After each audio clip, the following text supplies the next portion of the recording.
Hi, my name is Gudrun from GE Designs.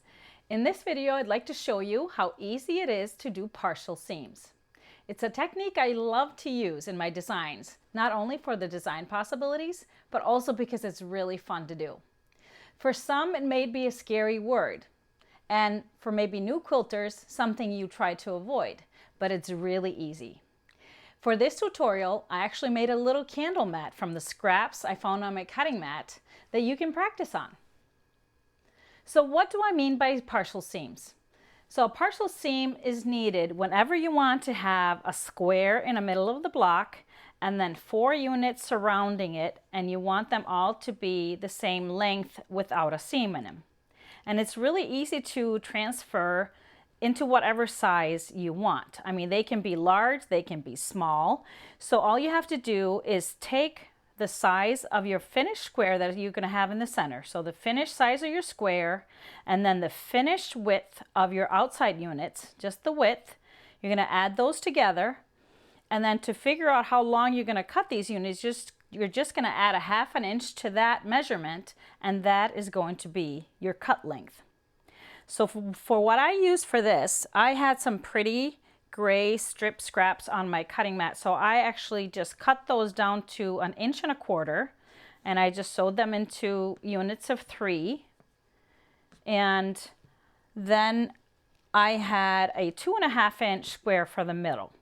So the 2.5 inch square is going to be finished size 2 inches, and with these 3 sewn together, the finished size of that is going to be 2.25. So 2.25 plus 2 inches gives me 4.25, and I add 1/2 inch to that. That means that my strip units here are going to be cut to 4 3/4 for the length, for them to fit around my square. So let me show you how you put these together with that partial seam method. So we're going to go over here to the close-up camera. I start with my unit laying down in front of my sewing machine, and I'm going to be sewing on the light side of the unit. So you want to take your square, your center square, and you want to place it in the bottom left corner, right sides together, like so. And it's not supposed to be the same width or anything. And then you're going to start sewing with your sewing machine kind of in the middle of the square. I sometimes go a little bit further up, so do like 2/3 of the square. You're going to start here, and I actually like to just back stitch just a little bit, and then you're going to stitch all the way down this way. So it's going to look like that.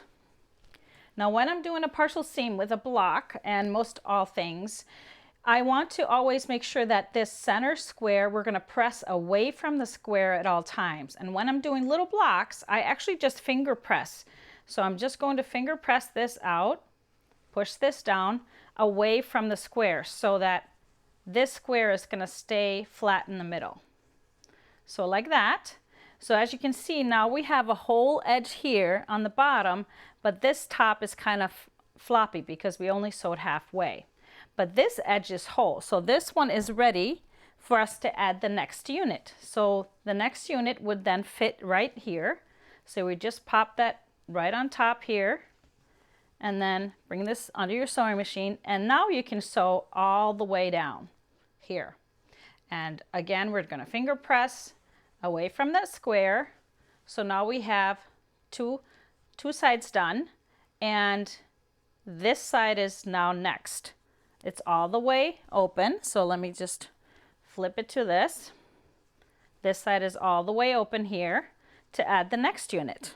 So the 3rd unit goes on here. You're going to sew. I'm going to turn it towards you so you can see that better. So with your sewing machine, you're going to stitch all the way down, all the way again, finger press away. So now we have that 3rd unit. To be able to fit that 4th unit in here, all you got to do is pull this half sewn piece down, and now you have that edge open to add that 4th piece. So you're just going to lay that on top. So here we added that 4th piece on, folded this down, lay that on top, and stitch. You can stitch all the way, so like that, under your sewing machine, and then finger press that away. And now this last step is just finishing that first seam. And so what you want to do is just fold this back over and then line up everything, these sides. And what I like to do, I like to bring this under my machine and look at where my threads are stopping right here. I like to just bring my needle down right into, before I put my foot down, I actually put my needle down right into that stitch, into the seam, and then I put my foot down. And then I finish that seam all the way and I press, and now you can bring it to your iron and press your block open. But make sure that on the back you can see that this center square is always flat in the middle, and your blocks will lay really nice and flat that way. So once I had my block done, I actually just took it right away and layered it with a scrap piece of batting, and I had a 10-inch square of fabric, so I just used that as backing. So I layered it up and took it straight over to my sewing machine, because in the last episode of Tipsy Tuesday, we had great inspiration from Debbie Brown on free motion quilting. So I decided to just do it right away and get my piece quilted. So I played with some of her techniques that she showed us in that video, some loops and wiggles. I even did a little bit of ribbon candy and some fun stuff in the middle. Added binding, just one strip for binding. And if you haven't seen my binding video, I did it sewn to the back and flipped to the front. I have a tutorial for that on my website. And then this is the finished product. So really quick and really fun, and it fits perfectly for those 3-wick candles to put right on top, or just as a cute little coaster, oversized coaster, or anything like that. So I hope you try this and try the technique, and you can adjust it to whatever block you're doing. And I wanted to just show you a few things, because to give you an idea of how I use this partial seam technique in some of my designs. So here are some of the patterns that I've used that for. So the first one is my square dance quilt. This is actually in my Strip Your Stash book. The block is not put together that way, but to make the blocks tilt like that, I added triangular units on all sides, and those units are sewn on with that partial seam method.